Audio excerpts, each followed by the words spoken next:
Okay, all right. All right, Brian, we live? Okay. Thank you, everybody, for coming out. Miss White will not be coming today. She did send us an email, which we saw. She's feeling under the weather. So we'll hit it real quick and move forward to Mr. Miller. Good evening. Good to see you all. Just a few quick updates this month concerning some of the activities around safety and security. Our spring safety drill schedule has commenced, so each building will be going through the safety protocols once again in the next several weeks. So they will be individualized at the convenience of the staff and the principals at each building. But a number of those are already on the schedule. So we're reiterating with our teams, rally and reunification points, and their focus on those things, and working together, especially here on campus with the 3 buildings we have. So that's been going very well. The principals and the safety staff in each building have been doing a great job with that. Upcoming events will have our team pretty busy. There's several of them listed here as we come closer to year end. Spring athletics, obviously, Mr. Felty is on top of that, mostly with contracted services. The rest of the programs that you see listed there will probably be our internal personnel. So we don't foresee any shortages or concerns with any coverage there, but we are aware of their upcoming activities that are going on. The new gates, which were placed on campus, the access locks were received. We reviewed their operation with the fire department here on campus so that if they need after-hour access and for some reason those gates would be closed, they do have a way to get in without damaging the gates. So it's a key system, very similar to the access that they're provided at each of our buildings. A program that's ordained by the township in the fire code, so we went along with that, and they were happy to do that. We also met with the fire marshal here in Perkiomen Township, Mr. Moran, this past month, and went over a bunch of evacuation procedures for the high school especially, to kind of streamline their drill schedule as it's, again, being refreshed here in the spring. One of those concerns was fire doors that have been installed throughout this building over the past several years, as well as those that were put into the building when there were different projects over time. So we're working around some of that to create better access for fire department coming in, as well as egress for our staff. So we did clarify one matter. Fire doors that automatically close can be used in a matter of an emergency as egress, so long as the door closes behind a classroom, let's say, that leaves the building. So we were happy that we refreshed that conversation with Mr. Moran and got some clarification on that. And then we've got a number of projects. Joe's going to mention a few of them in his report that we're coordinating with operations as we move towards summer functions. And then just one other thing I wanted to mention, I was invited to have a small group discussion with Dr. Scott Curran. He is the Director of Safety for the Department of Education. He was invited here to Montgomery County this week. There were about 12 of us in a one-on-one conversation with he and his assistant. It was a very good conversation about some of the concerns we have as a district, as districts throughout the state, and some of the mandates that come down. One of them I'm sure you're aware of was a potential thought by the legislature to require districts to have armed personnel within every district. And although we're already ahead of that curve, there are many districts in the state that obviously would have trouble doing that. And one of the focus questions I offered to Dr. Curran was maybe they want to take that focus towards the safety and security person that's already designated by the state code, and ensuring that each district has a person dedicated to that and that alone. And I think Mr. Weaver can probably attest to the fact that when you pile on that responsibility to another administrator within your district, or several other jobs along with that to an administrator within any district, it's very challenging. So they were actually very receptive to that, which was good for our group. There are only about 6 of us across the county that have that as an individual responsibility, as opposed to sharing it with other administrative duties. So that's something in the way of progress that we see would be beneficial for safety and security as a whole. So we'll see where that goes. But he was very receptive. He actually was very appreciative of the way Montgomery County IU oversees safety and security initiatives in the county. So when the Department of Public Safety invited him in, I was happy to see that, and even happier to receive that invitation. So those are some of the things on the security front that are going on. I don't know if you have any questions about any of that. Be happy to answer it. If not, we'll continue to move on. Yes, Chief Miller. In regards to the safety procedure, the fire safety procedure, you mentioned the fire safety doors. Are those open all the time, and then when the alarm goes off, they close? Yeah, they're magnetized, so when the alarm trips and magnet releases, those doors close automatically. So it's primarily a smoke function to stop the travel of smoke in the building, and if it were, a significant fire, which most of our buildings are sprinkler protected, we're not anticipating that to happen, but that's how they have been put in over time. But for instance, the ones upstairs on the bridge close, so they look like regular panic doors with hardware on them, and you can go through them. Where on the side of the building here by the comp gym, one of those is an actual gate that drops. So when the gate's down, we don't have access to there at all. So we're talking about the possibility of in the future with different modifications to changing that roll down gate to a pass door.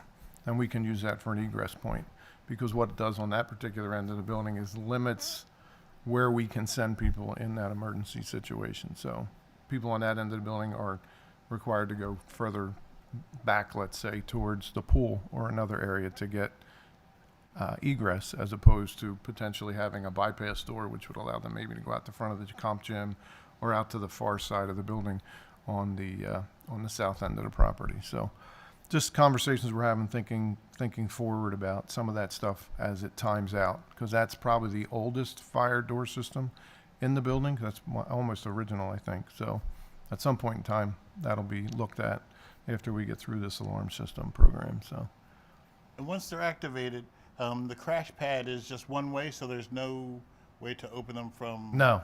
So if you're exiting, which it allows you to do, you can't come back. And then the door, because the magnet's been released, it won't stay open. Doesn't matter what you do to it. So, okay, thank you. Mr. Fabrizio. Mr. Ganesh, go ahead. Good evening, everyone. A quick update on the auditorium upgrade project. Starting off on the positive note, the phase 1 of the project was completed a couple of months back, but the only pending item is the rigging inspection, which is scheduled for in April. If you attended one of the event or the performances in the last couple of months, you'll have noticed a significant improvement in the quality of the sound and light. That's primarily because we took care of the critical items for the auditoriums in the phase 1, and then there are 2 other phases pending. Okay, to jog the board's memory or the committee's memory on the timeline, in May 2024, we came to the committee and proposed a comprehensive plan to update the sound, lighting, and the safety systems in both the auditoriums at a proposed cost of about $1.3 million across 3 phases. This proposal was developed working with the CoStar vendor to get a budgetary number. The committee was in favor. We went to the board in August. The board approved the phase 1 for about $627,000. The work commenced shortly after. Even before the work could commence, we got a phase 2 proposal for about $463,000. But we wanted to wait on that phase 2 until the phase 1 work was completed, and also tried to identify monies for the phase 2. So we waited on that. So as soon as the phase 2 was completed, we came to the board again. The board approved the phase 2 and 3 for the remainder of the $1.3 million. It was about $672,000 that the board approved as a not to exceed amount. The proposal that we received from the vendor was about $904,000. It was significantly higher than what the board approved the amount for. And also there was about additional work of about $475,000 that was not included in the $900,000 proposal. So that has kind of given the administration a pause. So at this point, we are pausing to kind of look at different options, how to move forward with this project. So the phases 2 and 3 at this point are paused until we can figure out the remaining monies or what to get done with these phases. And it is our intention, however, to kind of finish these phases 2 and 3 before the next performance size season by the end of this year. That is our goal, but at this point, we're at this point trying to hit the pause button to figure out what to do in the meantime. So if we were to go forward with the proposal as proposed as of today, again, we were told that there will be another price increase in April, but if we were to move forward with the proposal as of today, the cost to do the entire project is $1.01 million compared to the 1.3 it was previously presented to the committee. So I just want to make sure the committee is aware of the changes or the deviation in proposal or the cost. I'm not sure I picked up on the reason for the cost increase. What has changed between the previous estimate and this estimate? So we did go back and ask the vendor what has changed for the difference for the significant increase. So the reasons we were given were threefold. Number one, the number of items. Since the original proposal, there are additional items added to the project. That was one reason. The second reason that we were given was in 2025 there were newer prices, so the cost increase of the parts in 2025 was another reason. And the third reason given was the impending tariffs from the current administration might impact the cost of these products. So those were the three reasons. Again, I'm paraphrasing the vendor here. Those were the three reasons that we were given.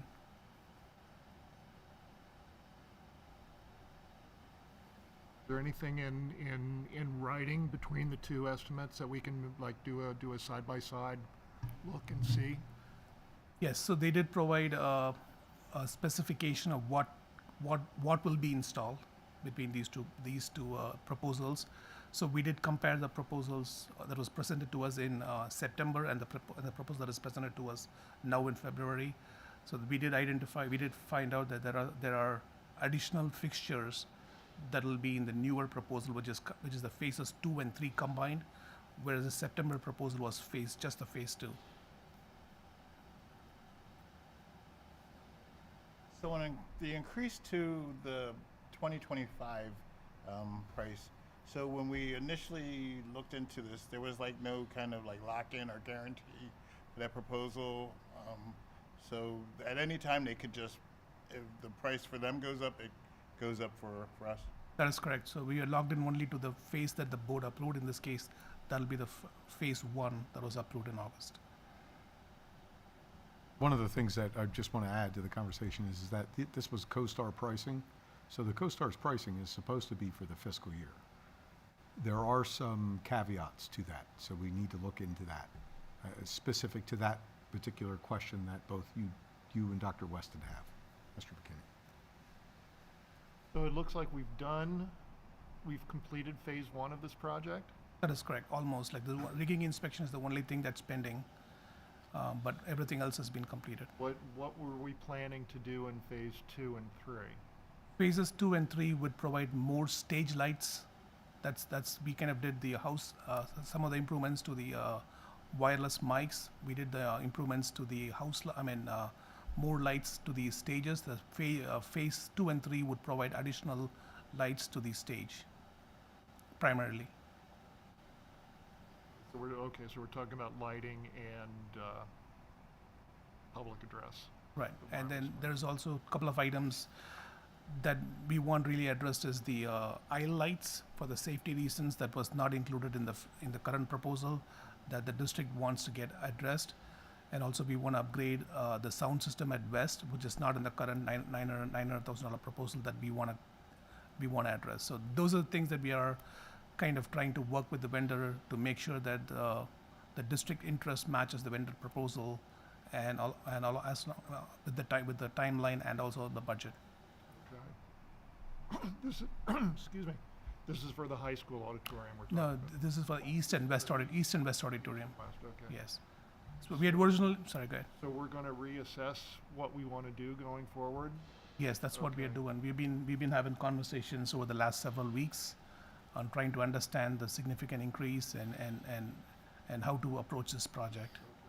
And when do you expect you'll come back with a plan? I think by the next committee meeting, we should have a plan to move forward on what we are out to do. Okay.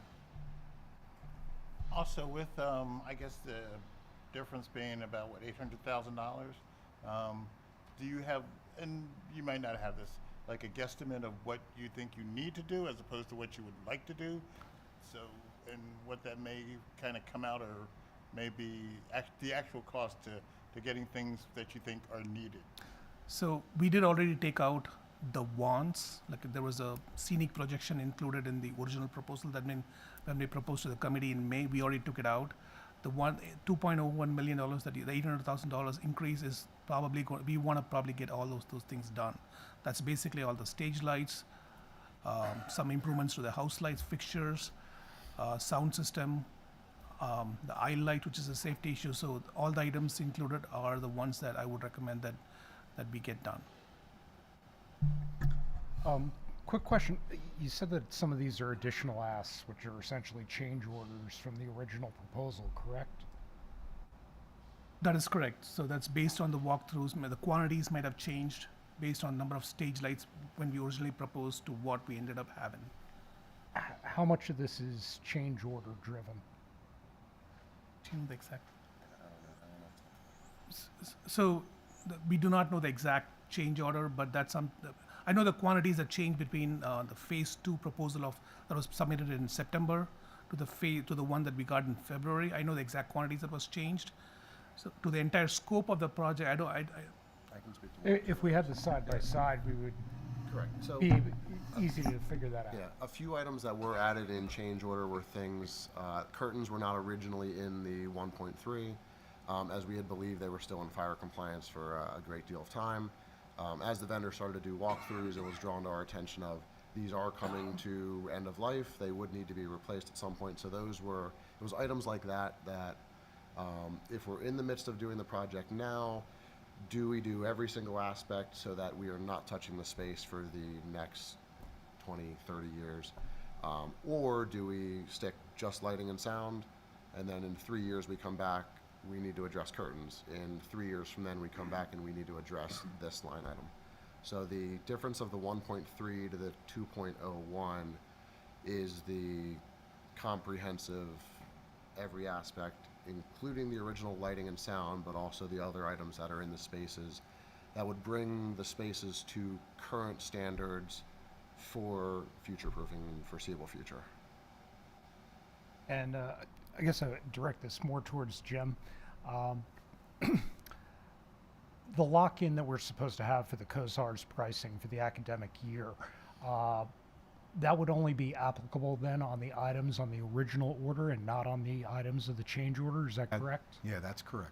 That is correct. Okay, that's why I think it's important for us to know the differences between the two And proposals. it is a big difference from a definition standpoint, because if we would have done a full-blown bid for this process, then any kind of changes or additions or deletions would have been officially notified as change orders. In this particular case, what we asked them to bid out originally for co-stars was what we got. Anytime we change any of those things, regardless of increases of prices or any of that stuff, should have been processed a little separately and differently. We are where we're at right now because of that, and that is the difference. And I would also say it's almost a 53% change order. And that's why I wanted to see what Yeah. because when we hear the numeric difference, Yeah, it's significant. it is. If we've asked for 50% more, it's at least a little bit more understandable Right. why the price would be going up. Right. And I think that's, the wants versus needs that was something that we went through when we did the original, to come up with what we needed to get done to bring it up to speed, so to speak, because it was necessary and there were lights that were burned out and all of those things that we definitely needed to address. We were going to address in phase 1 and then also address some better things in phases 2 and 3. That's how I looked at it. But somehow that changed. I did hear reports that the recent play season went really well. So that's a positive. So phase 1 is definitely One a good worked thing. well. Yes. And so that's a good thing. So we're making steps towards getting there.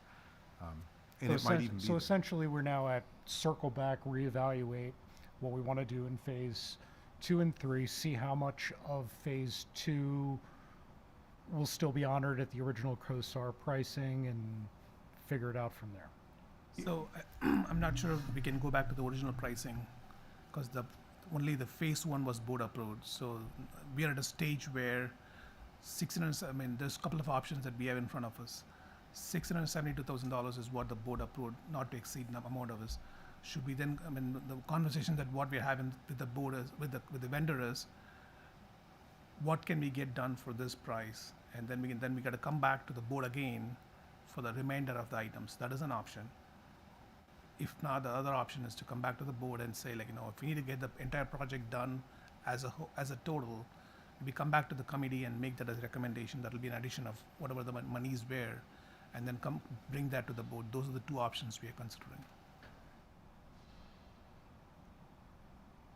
If the board had approved or does approve the phase two that was previously submitted, would they be obligated to do it at that pricing? No?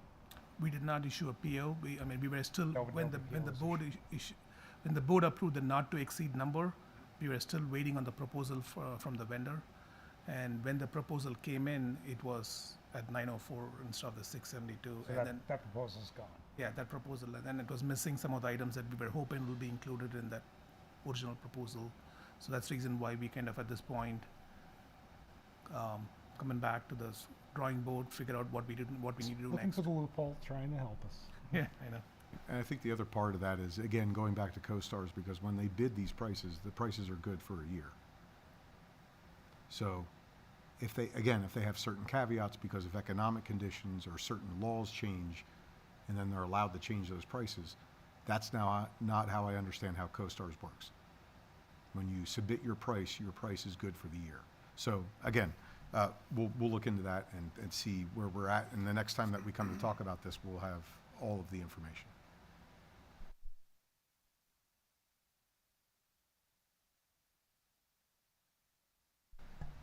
Anything else for the auditorium? Okay, thank you. Mr. Fabrizio. Thanks, Karthik. Thanks, Matt. You're good. Good Thank you. evening, everyone. First up on our list, we're looking to install concrete in the lower field dugouts. As you can see in the pictures, it's loose aggregate, which is migrating into the turf and making its way down to the substrate and mixing in with the rubber. So we're looking to remove that aggregate and install concrete in both dugouts to alleviate this issue. The price I received for this was $12,850. I know this has been on the athletics list for a while and grounds as well. Does anyone have any questions on that? Joe, just for the record, this is in the lower Yep. field, varsity field. Okay. If no questions, we can move that forward to the April board meeting? Okay, thank you. Next slide, Jim.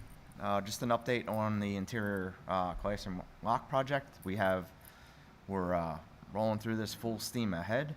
We have 4 installers working second shift in the buildings so they don't disrupt learning time. The high school, East Evergreen, South are complete, as well as Skip Back now. They're currently up at West. Once West is complete, it's just Schwanksville and then any punch list items. So I'm looking to have this done and completed by mid-April. So we're going full speed ahead on that. Any questions?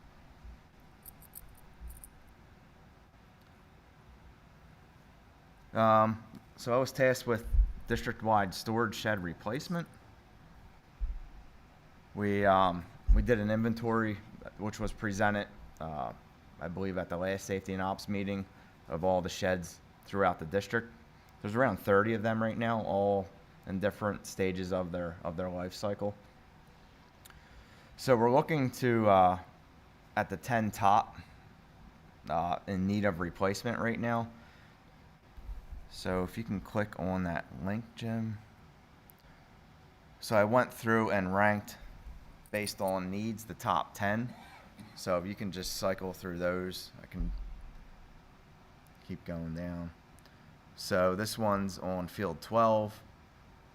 Basically, who uses it? We're going to standardize on size, color, things of that nature. These are steel. They have a 40-year paint warranty on them.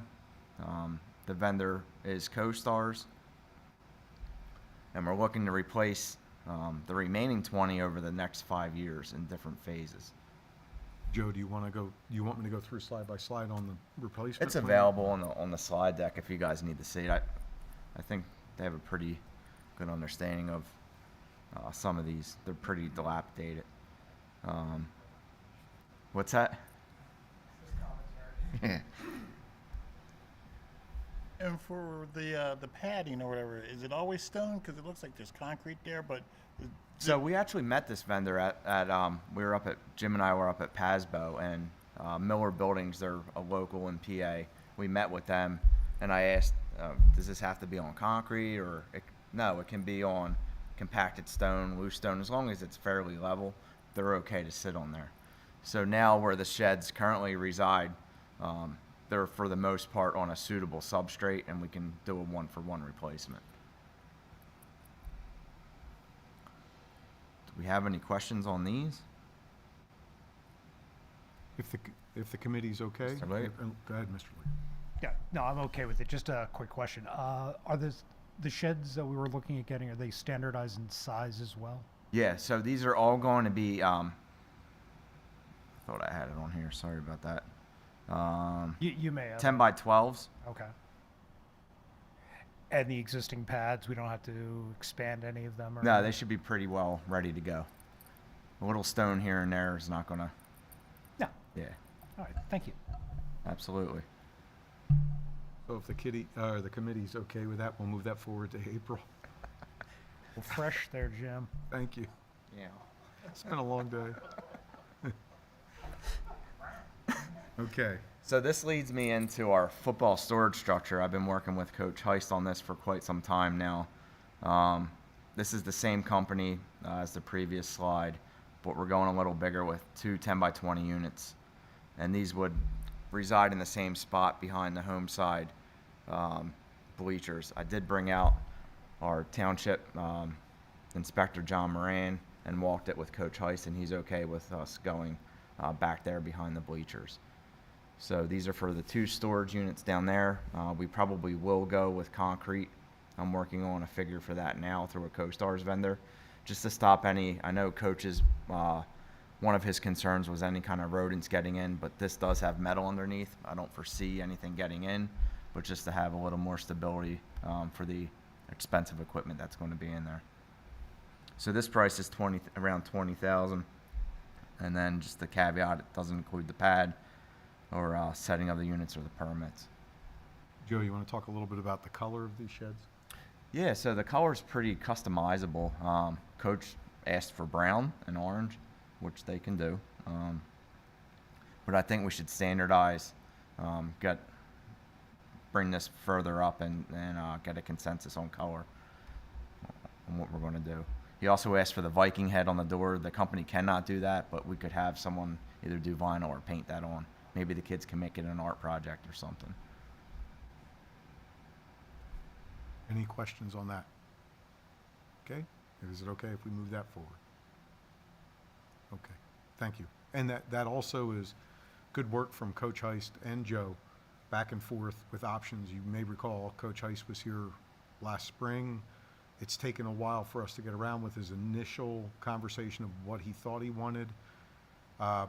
Mandatory procurement rules, we went out.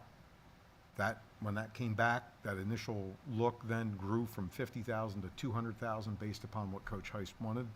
We went back, we looked at wood versus steel and all different kinds of stuff. So in the end, this Miller Buildings is a really good solution, and we're happy that Coach Heist likes it as well. And we can always add another unit if he outgrows it or so forth. Mr. McKinney. So this photo that we're looking at here or whatever, did we take that photo or was that supplied to us by the company? This was from a company. This is another district that did something like this. It's one of their photos. Okay, so have we actually seen the actual product, like, up close and like, or have we just like talked with them about materials and things like that? No, I can reach out to the company and see if there's any local districts around us that I can actually go. But I was able to feel the metal that they had at PASBO. They had samples, and it's pretty substantial. So these are built, these aren't like prefab shipping containers. They're built to order. looks like a pod shipping container. Yeah, it does, and I did ask them that, and they are built to order. Okay.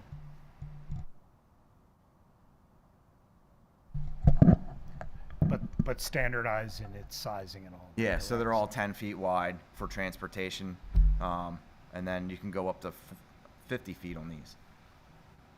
And is Coach Heist happy with the volume that's going to be in there, assuming that, because I presented him with the options, and he was content with that. Okay. So.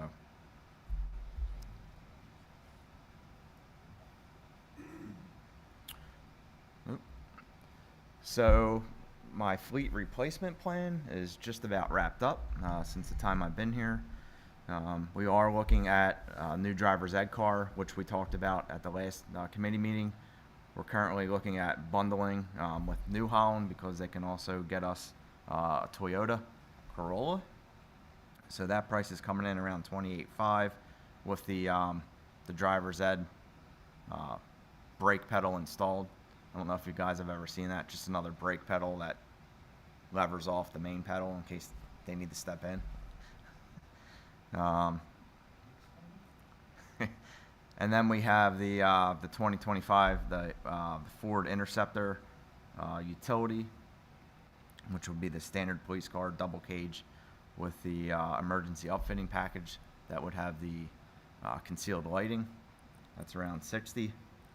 Just real quick, that's one of the things that Chief Miller had mentioned in last month's meeting that he was considering and looking at for the cage purposes. And then the last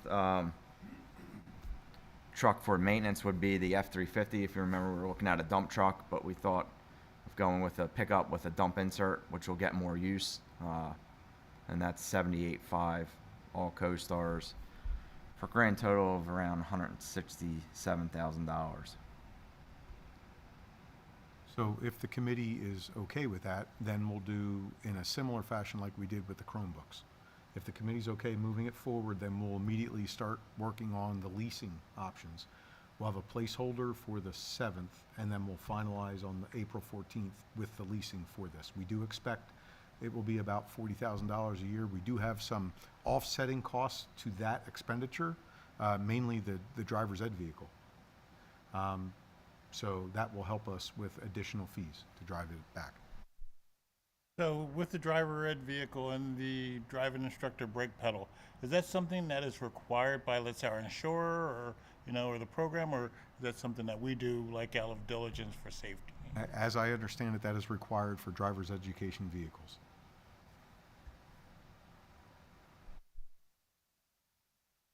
Although I will double check that and make sure. But that's how I understand, especially for students. If you're in your 30s, maybe not, but for students, definitely.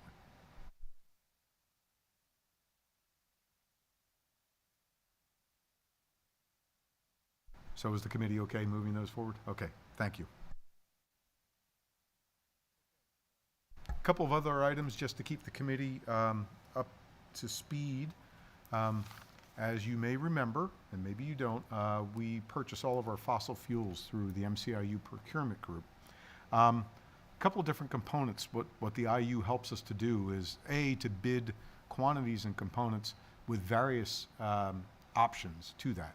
So size of the tank wagon or truck transport, depending upon how much we can take at any given time. If it's over 6,000 gallons and that truck can deliver that, it's a cheaper price than if it's a smaller truck. That's just the way the market and the community works. So the MCIU actually bids this component out. So we are in good shape. I share this spreadsheet. This is not the actual commodity yet. These are the adders on top of the commodity. The IU is also running the commodity spreadsheet. That will be out sometime in mid-April, and then it will be incumbent upon the business office to select the day to go ahead and lock in those rates. Okay, so this is one component of it. And these rates you can see here in the green that are highlighted green, basically from petroleum traders, because all of our vehicles to provide these items are greater than 6,000 gallons. So we have the ability to take that. So we have a 10,000 gallon tank at Skipback for heating oil. That's the only building that takes heating oil. We have a 10,000 and a 12,000 diesel and gasoline tank at STA compound so we can take a 6,000, over 6,000 gallons delivery. So we get the benefit of that in these bid prices.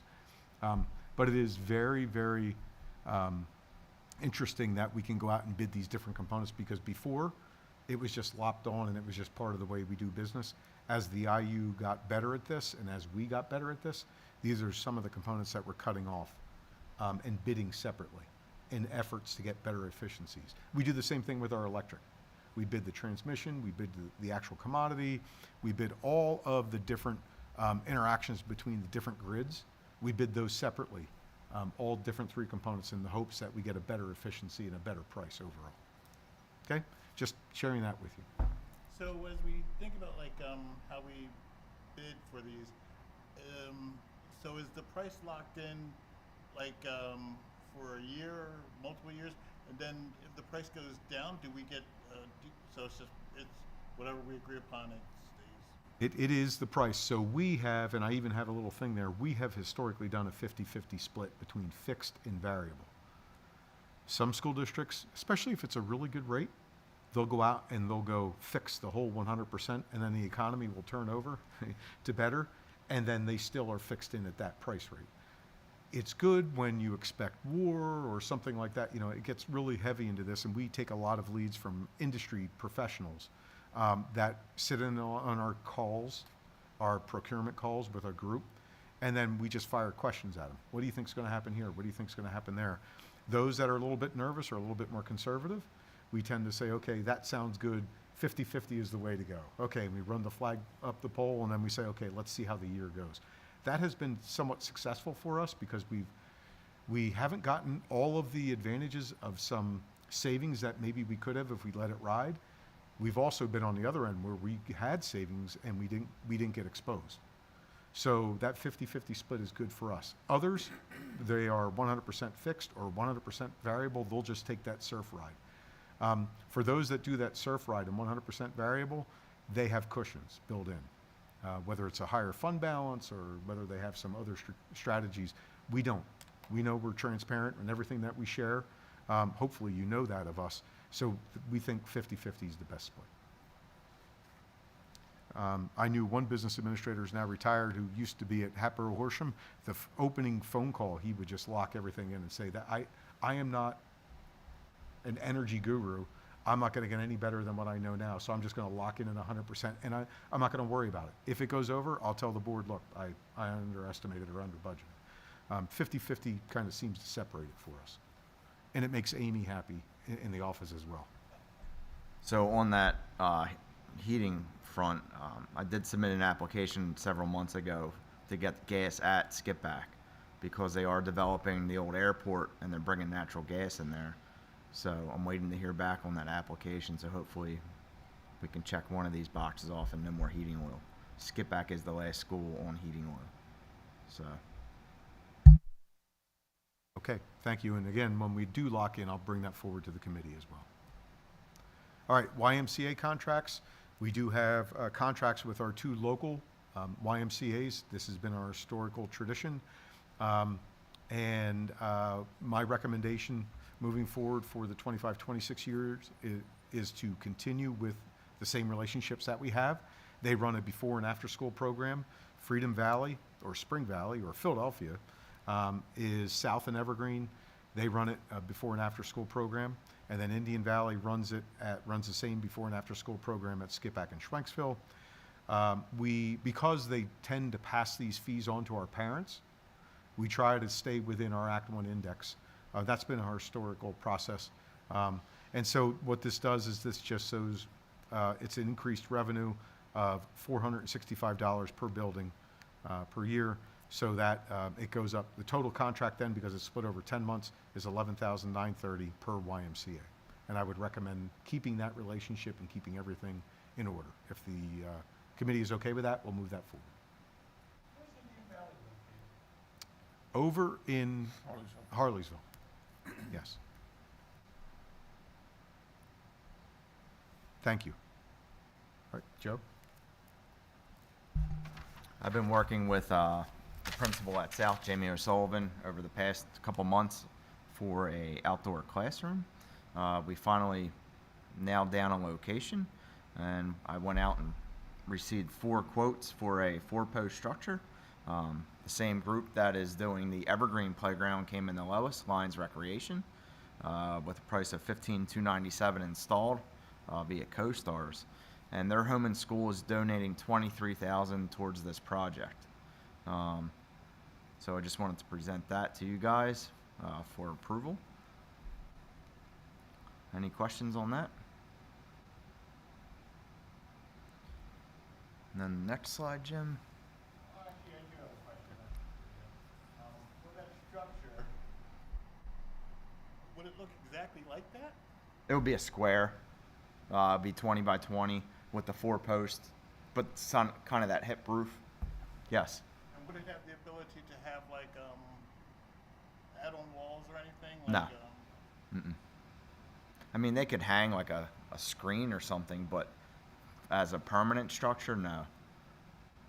or even like a vinyl, you know, like you go to the weddings and you see tents with the vinyl sides and things that you can remove or put.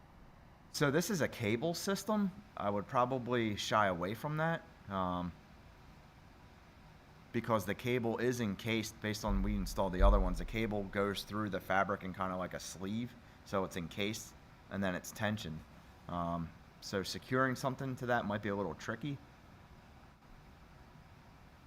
So it's really like a covered patio structure kind of thing? Kind of. It's like a canvas material Yeah. on the top. It's not a hard roof.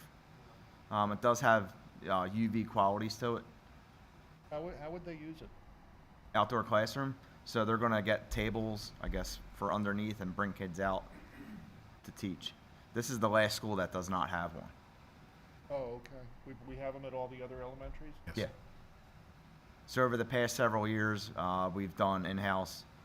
We've done Skip Back is out front. They did kind of like a cantilever one. We just did 2 at Skip Back this past year. No, Skip Back. All right. Yeah, and Schwanksville. Evergreen. Evergreen, they have a 4-post like this. They have 2 of them. So South is the last one. Any other questions on that? All righty. If the committee's okay, we'll move that forward. Now, Joe, what about the difference between what the home and school is going to donate and then what the installation cost is? That's installed. So there's a difference there. So would we just ask for the $15,297? Yeah, so Okay. there's All right. additional items in there like mulch that has to go There. in, tables and so forth. Okay. Thank you. We'll move that forward. So I started a new initiative with custodial training. I've seen that there's different skill levels throughout the district. I wanted to start at a new baseline so everyone has the same exact training. So I reached out to one of our suppliers, Hilliard, to establish that new baseline and cleaning protocols so everyone is on the same level. So if we pull a custodian from South to go to another building, they have the same chemicals, they follow the same procedures and so forth. This is just a couple pictures from 2 of the recent trainings I attended. They learned a lot, so I think it's a good starting point, and we're going to continue that with different themes. So the next one's going to be focusing on classrooms, and then more of maintenance cleaning on the summer for like high detailing bathrooms, like things of that nature. Any questions on that? So you say you're starting with the baseline or whatever? What would be like the annual, like would you try to do this annually as people come and go? Or? Yeah, so as a new employees come on, we set up, Hilliard has an online portal for training. So I'll assign different trainings to the new hire, and then when they complete it, they get like a certificate, and then I get notified that they passed the course. As well as hands-on training in the building when they come on board. So just something we're doing. And that's all we have. Any questions? That's it. Any other questions from committee members? Okay. Chief Miller? All right. I'm good. I just want to get on the record that almost all of our school police officers now have had taser training, except for Chief Miller. He had to do his job, really, and that took him away from the training opportunity. So he's rescheduling. But all of our school police officers now have the taser training. Yes, and Officer Nab will be sworn in by the court on April 10th. Yes. So we'll be fully staffed again, officially. All right, Thank you. So our school police officers, are they carrying tasers now on a regular basis? They will be shortly, yes. So, In addition to their firearm? right. So, and that, you know, aligns with the use of force policy that we established back when we went into all this. So, yeah, it was very well received, and they're much more appreciative of, the district's efforts to have an option that's not a lethal option if something were to happen. So, I don't want to see anybody go hand to hand if they don't have to. Teacher, staff member, one of our team, and this has been a good piece of progress for us. So hopefully we're not going to use them. Where would the taser be located as opposed to their sidearm? Because, we've heard those horror stories of a police officer reaching Right. for their taser and actually grabs the So the instructor went over all of that. So it's an opposite draw. So most of us are drawing across from our primary firearm. So it's on the opposite, but nobody's carrying it, on the same side. That's a recommendation right from the manufacturer for just that reason that you mentioned. So, and there's a different grip sequence, so it's going to feel different. And I understand in, the heat of the moment, things, are happening quickly, but as many things as we can possibly do to prevent that, we're doing. So, They are differentially colored, right? Like they're usually a brighter color. yeah, oh yeah, they're a bright yellow. Mhm. So they went through a number of scenarios with the trainer, specific to school environments and things like that. So So did they actually get tased? they now Taser provides you with a suit. So the suit is equipped with a Velcro that covers your entire body, and then the simulation that you get is like a traditional trajectory, but it adheres to that basically hook and loop fastener, and then you can reuse it. So. Is there a qualification that goes along with taser Yes. training? Okay. Yeah, so there's a testing that happens, there's a 100-question test that goes with it, there's an interview by the instructor, and then there's a practical exercise they have to accomplish. What's the expectation for, not sure how to put it, but ongoing training, refresher training, requalification? Right, so that's yearly with that. So the firearms are twice yearly, tasers once yearly. A number of the other initiatives, Dr. Russell and I just met this last month to go over basically advancing what we did in onboarding to go, forward with that, as well as requirements that the state gives us for mandatory in-service training on top of that. So there's a number of things that are in the works for that lag time, if you will, after the last day of school, but before they're released for the summer. So most of that will be done then. So you may have told us this, Chief, when we brought all this forward before. But the actual taser, is it the bar with the wire, or is it you actually have to make contact? You can do both. So the new advanced technology, which we used yesterday, is much more accurate. So they've reconfigured the spool that attaches to the probe. So now it's in a very small cylinder, which accounts for a much truer trajectory when it propels through the air, as opposed to the old ones, which were basically, was like loading rope into a bag. They just pushed the wire in there and it was compressed, and when it came out, although there was energy behind it, if it was deflected or something, it wouldn't go truly. So they actually showed us a time-lapse photography of the different circumstances, and it's a much truer project. There's actually now 2 laser sights as opposed to 1, so it shows you actually where the darts are intended to go. So the technology has increased exponentially since they first came out. What's the range over which the weapon would be used? We can go anywhere from close contact up to just about 30 feet. Wow.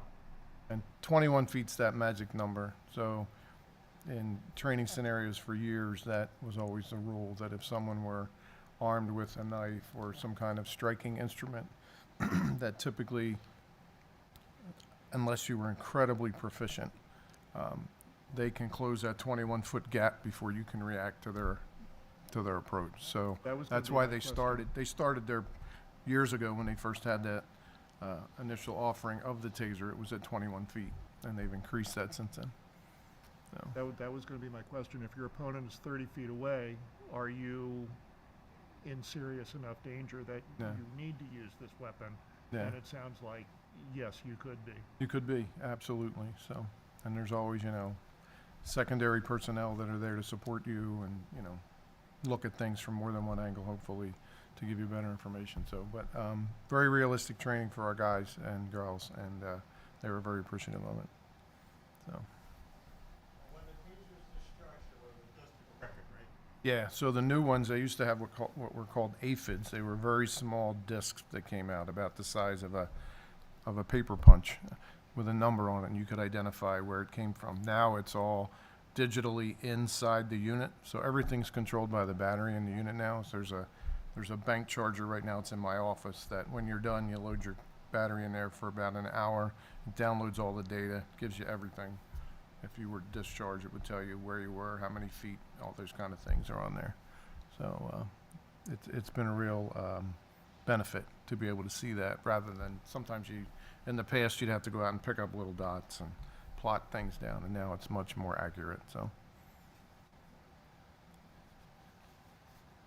thank you. All right, thank you all. We'll see you in April.